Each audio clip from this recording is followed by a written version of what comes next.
Hello friends, today was the third day of the UPSC Mains 2023 and we had our GS3 question paper exam just got over now. So what I will do over here is we'll have a look into what has happened on the economy part of GS3 and followed by that we'll have a discussion about the science and tech part and also the environment part of it. With regarding the economy, first things first, we got a total of 8 questions, pure economy part we can say. So 4 10 markers and 4 15 markers, which means you got an average like around 100 marks of questions in the GS3, which is well in line with the convention. Around 100 110 marks is what you get from the economic part of it. Now, on an average, if you ask me to rate the question paper on how well it has fared or what has been the difficulty level, I would say it would be something like easy to moderate. Not too easy, like let's put it in the framework of easy to moderate maybe. Never above moderate. Because most of the questions are very predictable ones, or this has been so predicted and so on the expected lines. And many of the questions are very much drawn from what has been the questions of the previous 3, 4, 5 question papers.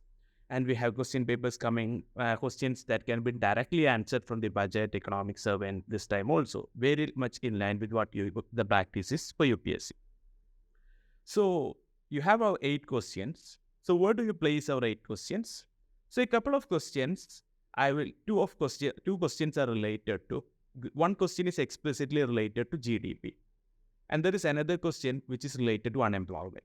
I would club them as one category, and that would come when I teach. Those 2 questions would come under our category called as growth and employment, the first module of it. So the first question on this, I will discuss about the question. So the first 2 questions were like coming from the GDP and employment part of it. Followed by that, we had one question which was asking about the level of digitization in India.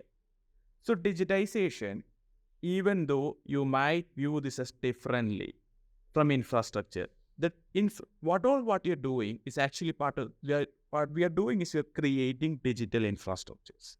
Creating a communication network is very similar to creating a road or a bridge. So in that larger schema of things, the question on digitization is a question on infrastructure. This is digital infrastructure per se. So that question I'll put under the category of infrastructure. And last 2 years, UPSC has continuously asked questions on infrastructure because ever since the NDA government came into power, infrastructure has been a very important focal point of attention. And this has been a very much predicted question as well. Coming to the agriculture part of it, you get 4 questions, straightforward questions. Questions related to improving the farmer's income, or what are the obstacles on the marketing side, obstacles on the production side, all these kind of questions, very much on the predicted lines. We'll discuss all those questions. And one question we have, which is basically about inclusive growth. See, people are not able to put this particularly in inclusive growth. There's a question which asks about care economy and monetized economy. See, what are we basically speaking about? See, when you're speaking about including your care workers, also monetizing a part of that economy, you're basically speaking about empowering at least a section of the people, largely the women who are involved in the gender-related or in the care-related jobs. So this is actually a question on inclusive growth. So the first part of it is, or the answering a question is to understand where this question is coming from.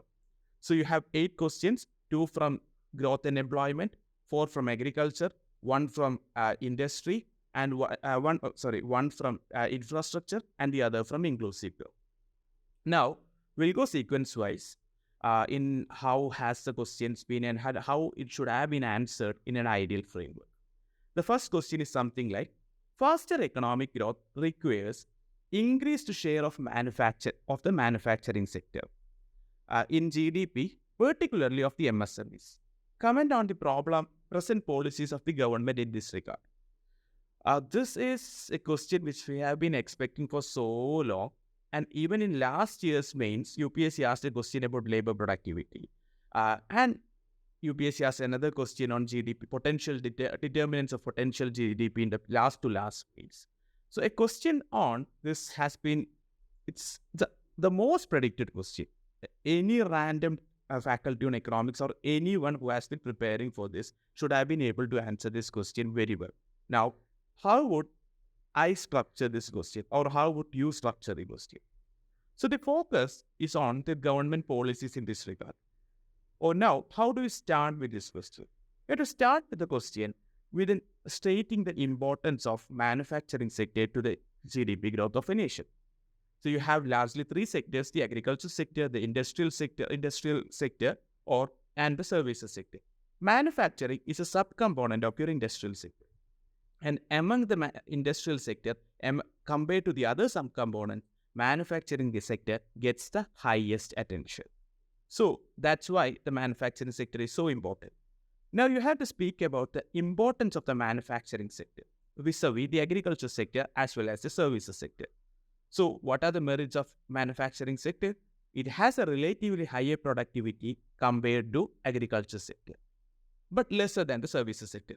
Now, what merit does this sector has with regard to the services sector? The merit is that the manufacturing sector has a higher employment absorption capacity. The labor intensity of the sector is much, much higher compared with the services sector. This is how you start your plan. Now comes the catch. They say with a particular focus on MSMEs. Why is this focus on MSMEs important?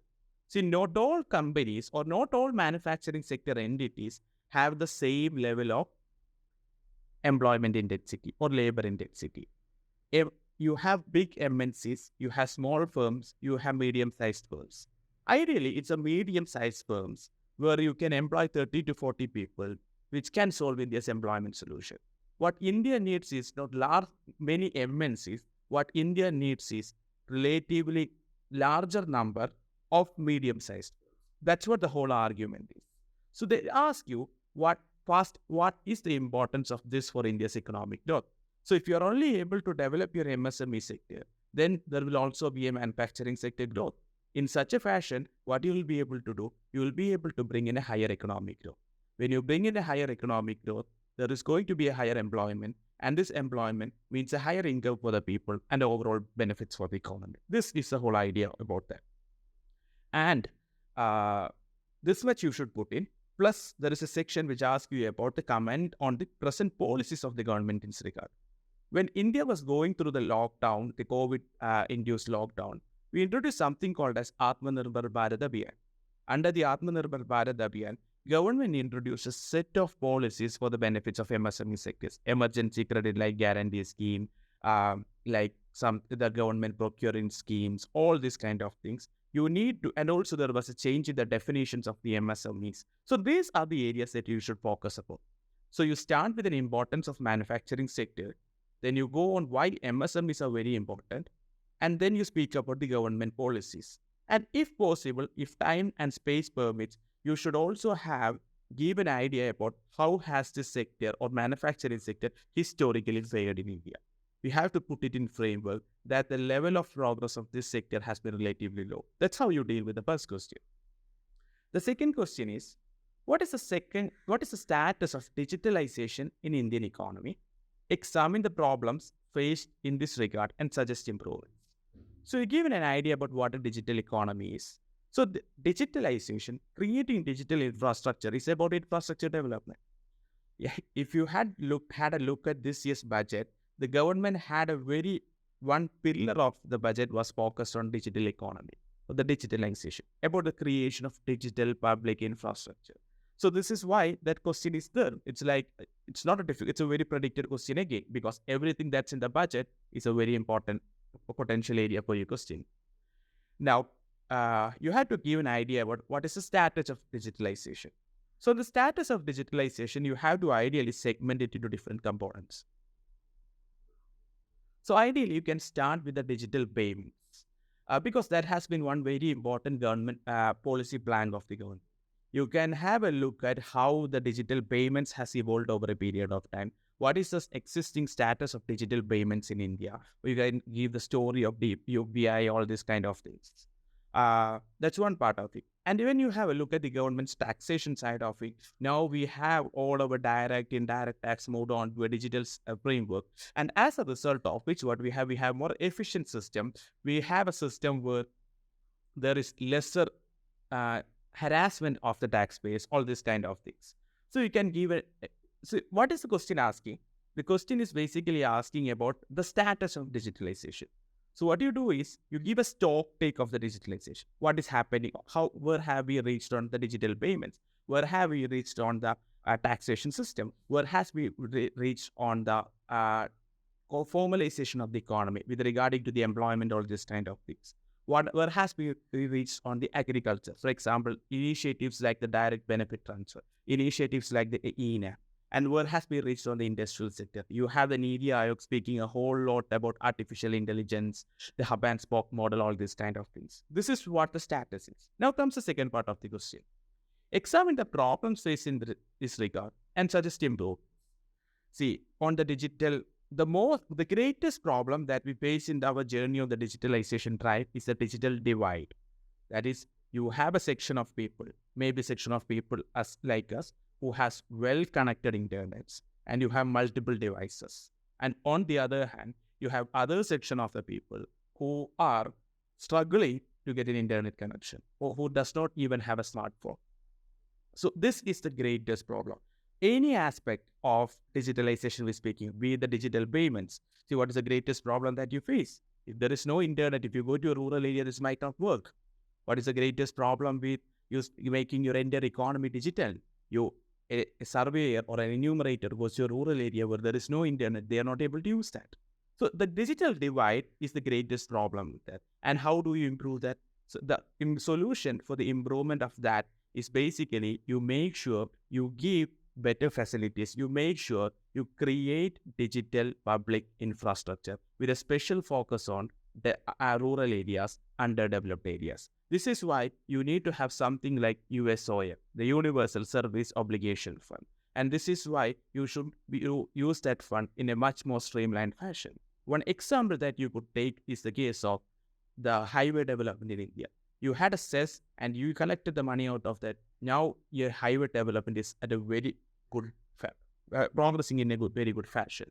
You need to have something like this replicated in your digital economy or the digital space. So this is how you go with this question. So you start with what a digital economy is, what the importance of it is. Then you identify your status of digitalization for different categories.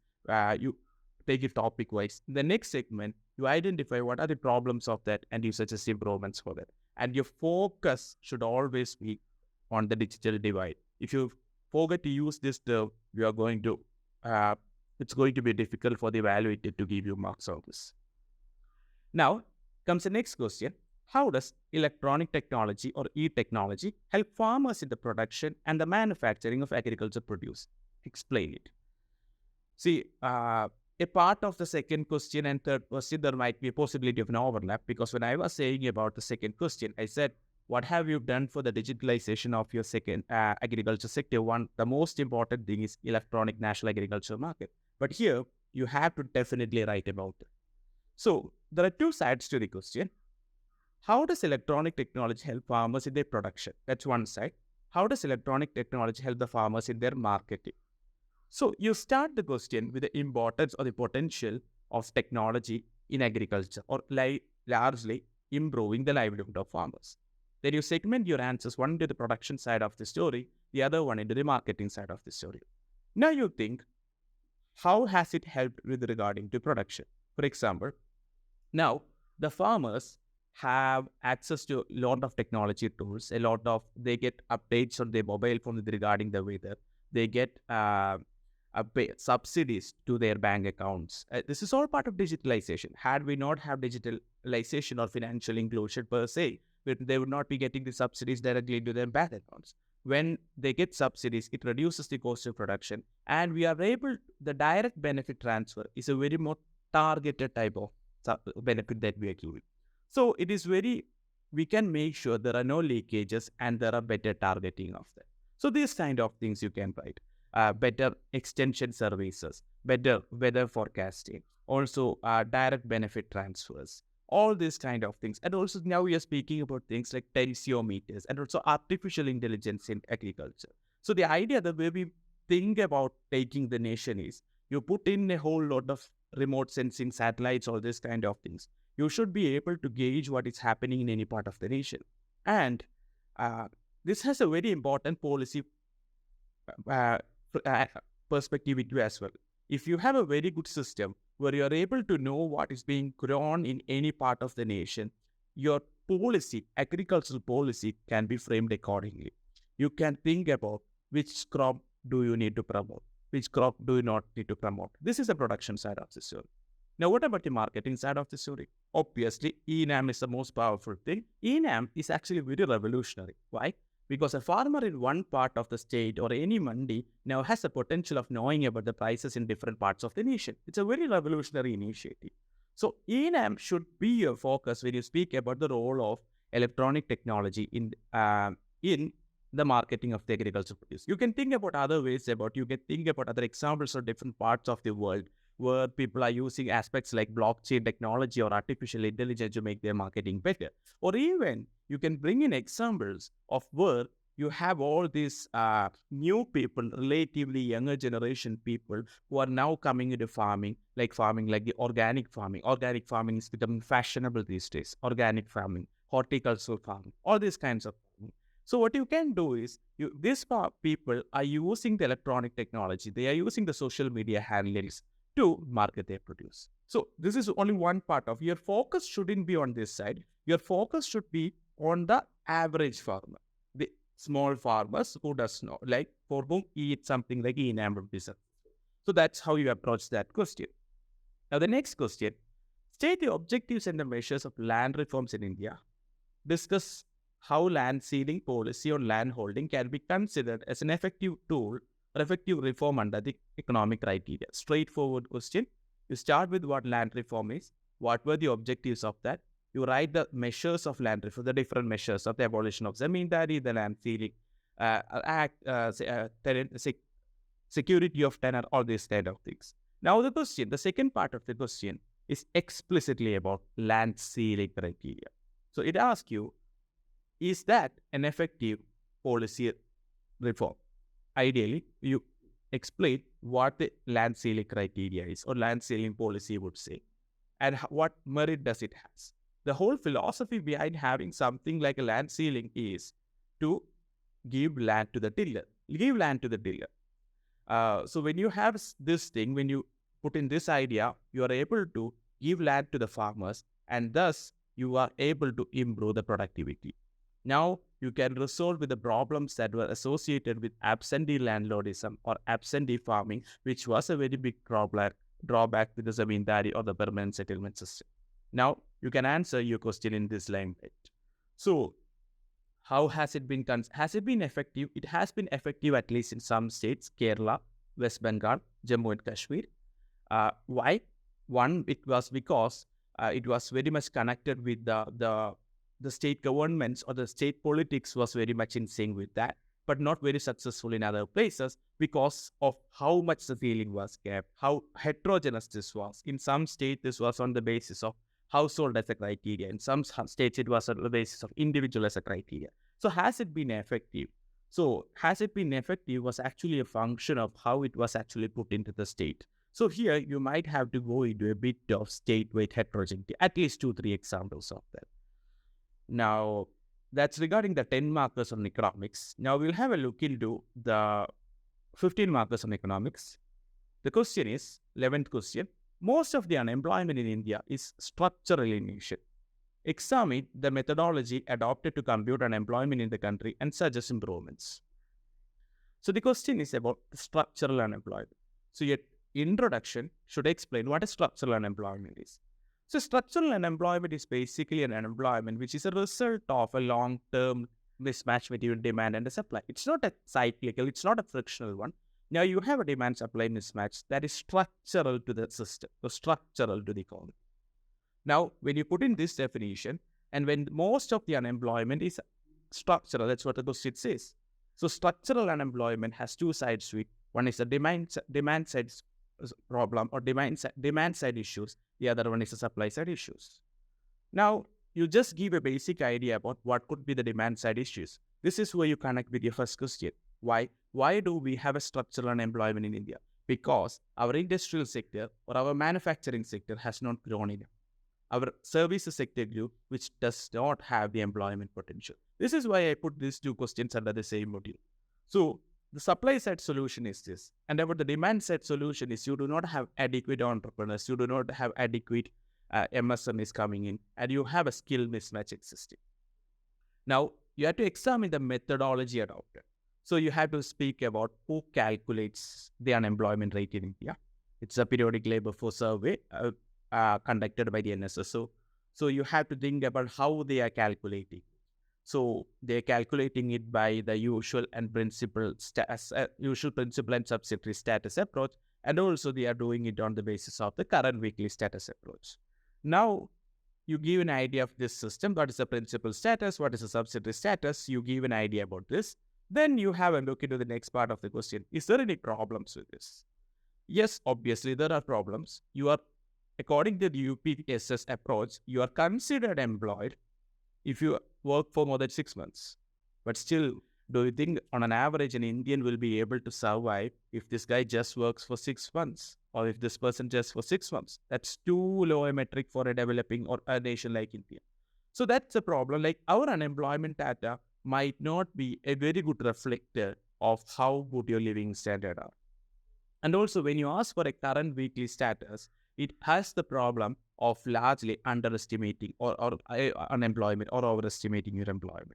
So this is the problems with you. Give an idea. It's basically about you give a stock take of how it is being calculated and how it can be improved. And obviously, with any survey-based indicator, you have the problem of enumerator biases. The problems associated with enumerators, their biases creeping into the questions and all, or the responses that you give.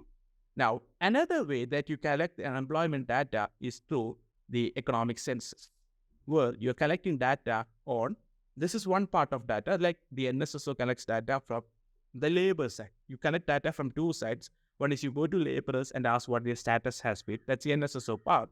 Then you have the economic census. What you do is you go to the firms and they have a look at other people working. Now, the problem we here is, especially with regarding a formal economy, you try to have a look at what is the level of formalization. How many people have something like, are registered under GST, or they have something like an EPFO membership and all. Here, you do not consider a whole lot of things. So you give these two sides, identify the problems, given a solution. That's how you deal with that question. This question, I think it is a bit more specific. Of the all other questions, I think this would be the relative, something that requires a bit demanding question, but not very demanding anyway, if you have prepared well in advance. Now, the next question, the 12th question, distinguish between care economy and monetized economy. How can care economy be brought into monetized economy through women empowerment? So, if you ask me, I'm not very satisfied with the framing of the question, because the first part of the question assumes care economy and monetized economy to be very separate. See, care economy can be paid, unpaid.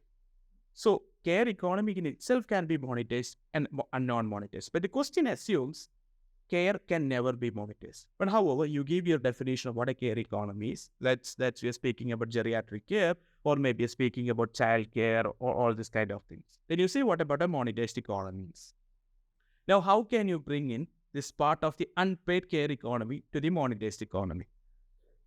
Through women empowerment. So that's a question. So it's about basically that portion of your care economy, which is unpaid, has to be now converted into care.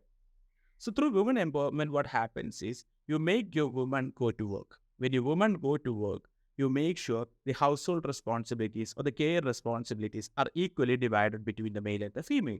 When this happens, what you're happening is you put women to work. A portion of the burden is transferred to the female partners. The male partners. And now what you have is, now you're monetizing your economy. Or now what you're happening is sharing this. And now what happens is, when both partners go to work, you do not have time to take care of the care economy. You start hiring people.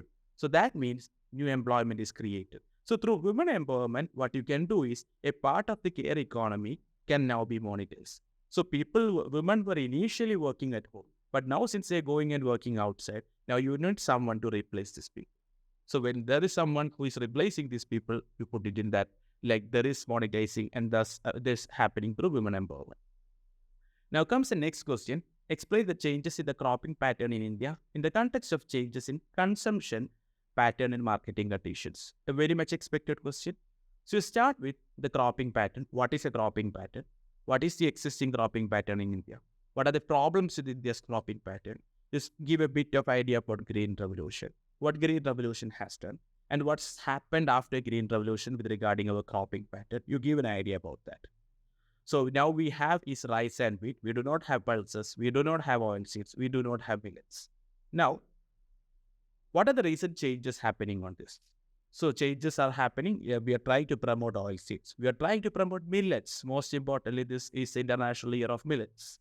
So, and how are we bringing in these changes? So there should be a consumption side argument to it, and there should be a marketing side argument. Both are connected only. Now, especially in the context of people becoming more aware about their health, all these kind of things, what is happening is there is more shift towards preference towards millets and all, because it's considered as good for people with diabetes, etc., etc. So that's where the consumption pattern shift is happening. And also there is a whole lot of demand for processed food these days. So rather than people are now conscious that they did things more than rice and wheat. So when they are this conscious, they start demanding for that. So that's how consumption pattern shifters are bringing in the changes in the cropping pattern. What about the marketing conditions? See, most important here is minimum support prices, MSP. So because that is one substantial channel through with the production of the process things are given. So how can you bring about a change in cropping pattern in the context of marketing conditions change? By tweaking with MSPs. If you want to promote something, you promote MSP and so on and so forth. And when they say about changing marketing conditions, you have to be also mindful of the increasing corporate influence, things like contract farming. So when things like contract farming are coming, there's certain category of crops are being promoted. What category of crops? Those crops which can be processed and sold either domestically or abroad. So maybe things like tomato, things like potato, etc., etc. So this is one aspect of marketing conditions. Another aspect of marketing condition is the liberalization happening under the WTO regime on the agriculture. When you have this liberalization happening, what is the end outcome of it? The end outcome, obviously, is you become more pliant to the global forces. See, now you are producing not just for your domestic market, you're producing for your international market also. So what are you producing is actually a function of international prices and international demands also, and not just domestic prices and domestic demands. Now comes the last question. So how do you answer this question? You start with what cropping pattern is, how has it changed over a period of time from the Green Revolution story onwards. Now what problem do we have now, and why should we change that again? For that you give consumption side arguments and also marketing side arguments. Next question is, what are the direct and indirect subsidies provided to the farm sector in India? Straightforward question, exactly from the syllabus. You give what are the direct subsidies, indirect subsidies. I don't think there should be any explanation on this. This is the easiest question that you can get. Discuss the issues raised by the World Trade Organization in relation to agriculture subsidies. Now, you had to speak about the debate about India giving so much subsidies. You had to bring in the idea of the three boxes, the green box, the amber box, and the blue box. And you had to now speak about the idea of de minimis level. So what does de minimis level say? And what type of subsidies are the developed world giving? And what type of subsidies are the developing world giving, including India?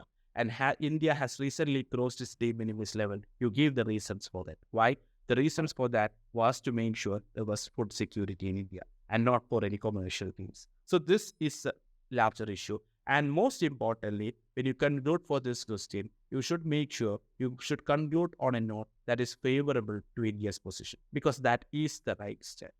So these are the questions from the economy.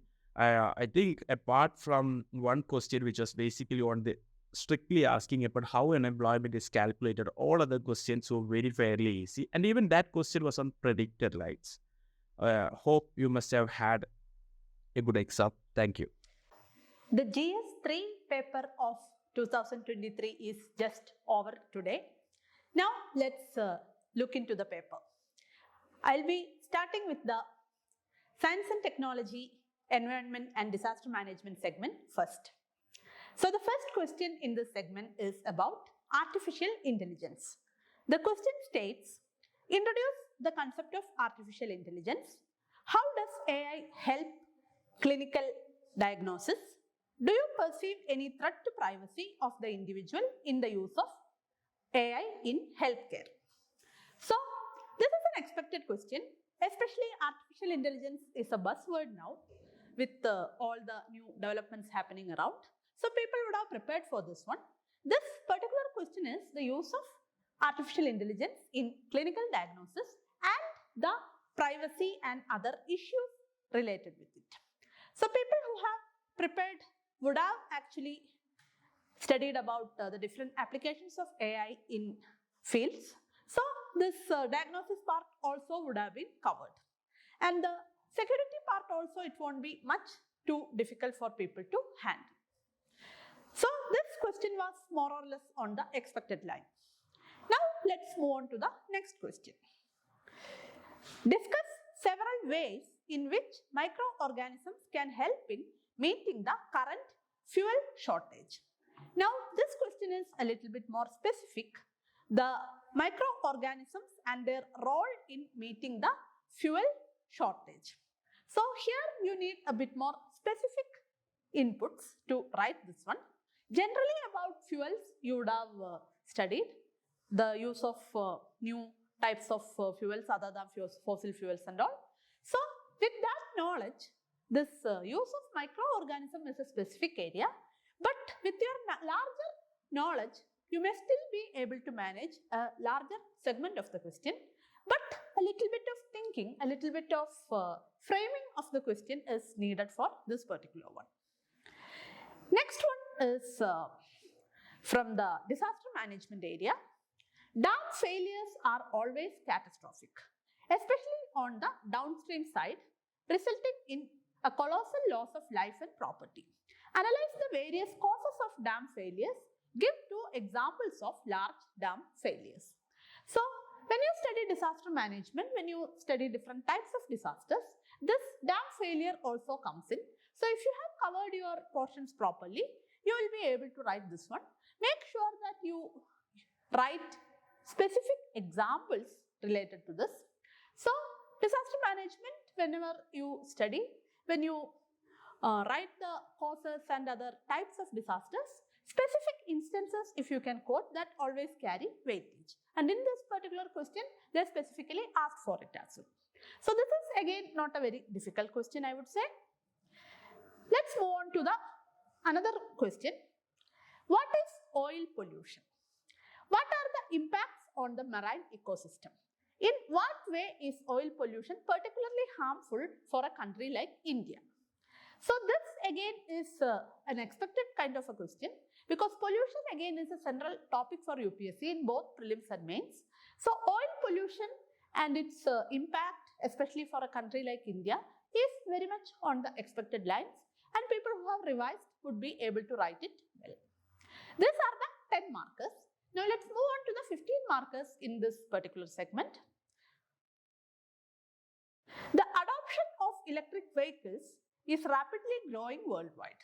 How do electric vehicles contribute to reducing carbon emissions, and what are the key benefits they offer compared to traditional combustion engine vehicles? Again, electric vehicles is a very in thing. Everywhere you hear about them, the government is coming up with a lot of policies regarding that. So very much on the expected line, and people will be able to do full justice to this question. Moving on to the next one, what is the task of India's third moon mission, which could not be achieved in the earlier mission? List the countries that have achieved this task. Introduce the subsystems in the spacecraft launched and explain the role of the Virtual Launch Control Center at the Vikram Sarabhai Space Center, which contributed to the successful launch from Sriharikota. So this is about India's third moon mission, Chandrayaan, and the details. So since this is a very recent development, people would have normally read all about it. So they are asking about particular thing, the role of the VSSC center in this launching, etc. So if you are able to produce minute details, your answer will be enriching. Otherwise also by and large you will be able to do justice to this question, since this is a very new development and obviously people who are preparing would have covered this one. Next question is comment on the National Wetland Conservation Program initiated by the Government of India and name a few India's wetlands of international importance included in the Ramsar site. This is again an easy one. Wetlands are very important. UPSC has asked about them multiple times in the prelims. So people will be able to do that. Importance of wetlands and naming a few wetlands won't be very difficult for anybody who writes mains this time. So that's question from environment. The last question in this segment is on the Intergovernmental Panel on Climate Change has predicted a global sea level rise of about 1 meter by AD 2100. What would be its impact in India and the other countries in the Indian Ocean region? Now again very much on an expected kind of a question, the increasing sea level rising and how it affects countries like India and other countries in the Indian Ocean region, very much on the expected line, and generally about whenever we study global warming and other kind of things also we come to this particular concept. So people will be able to write it well. So the science segment I would say has not given much surprises. People who have by and large covered the syllabus would be able to write all these 8 questions. Now let's move on to the other segment, that is the security issues. Security issues we have 4 questions, and the first question is from Kashmir. Winning of huts and mines in terrorism affected area is an essential step in restoring the trust of the population. Discuss the measures adopted by the government in this respect as part of the conflict resolution in Jammu and Kashmir. The latest government interventions in Jammu and Kashmir is the question here. So after the Jammu and Kashmir abolition of 370 article, Jammu and Kashmir is a union territory now. So what are the government's new initiative in this particular area? So Kashmir problem is very much there in our security issues syllabus. So the latest government developments are the ones which you would be writing for this one, and I think most of the people would have been able to do well. Next question is the use of unmanned aerial vehicle by our adversaries across the borders to ferry arms, ammunition, drugs, etc. is a serious threat to the internal security. Comment on the measures being taken to tackle this threat. Again, this is very much in the news. The use of unmanned aerial vehicles in transportation of all these arms, ammunition, drugs, etc. So, as a latest development, people would have obviously covered this thing as well. Not a very difficult question, a very specific current related question. So, we would have been able to manage this one as well. So, these 2 were the 10 markers. Now, let's move on to the 15 markers.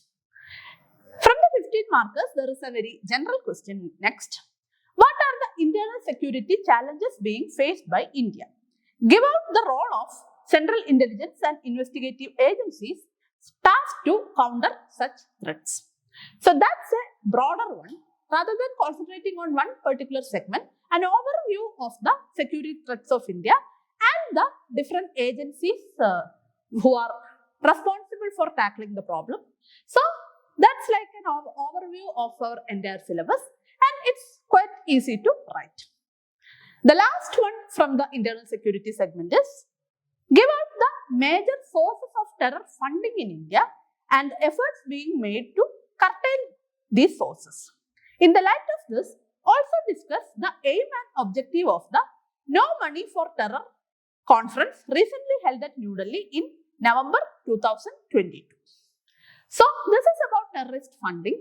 We always talk about this aspect as well whenever we study terrorism. Even when we talk about demonetization, we always try to bring in the connection between the the stopping of terrorist funding by the government. So that particular conference held in last November also, they have mentioned that even though people might not be remembering the exact specifications of that particular conference, still by and large this question is attendable. So overall, this security issue segment as well is not posing too much of problem for the aspirants. And generally, when you study this areas, make sure that you cover all the contemporary things, and generally the use of technology, generally how technology is being used in different segments, that's an area of interest one should follow. Even in the economic section, there was a question on use of technology for farmers. So generally the new technologies and the new trends in science, and of course the new developments in security agencies and their new arising threats and all, these are the areas to be covered. So both science and security issues, the questions were very much related to the current developments, and somebody who just brushed up the basics and followed the current affairs would not have find it very difficult, and overall the paper was very much up to the mark. Thank you.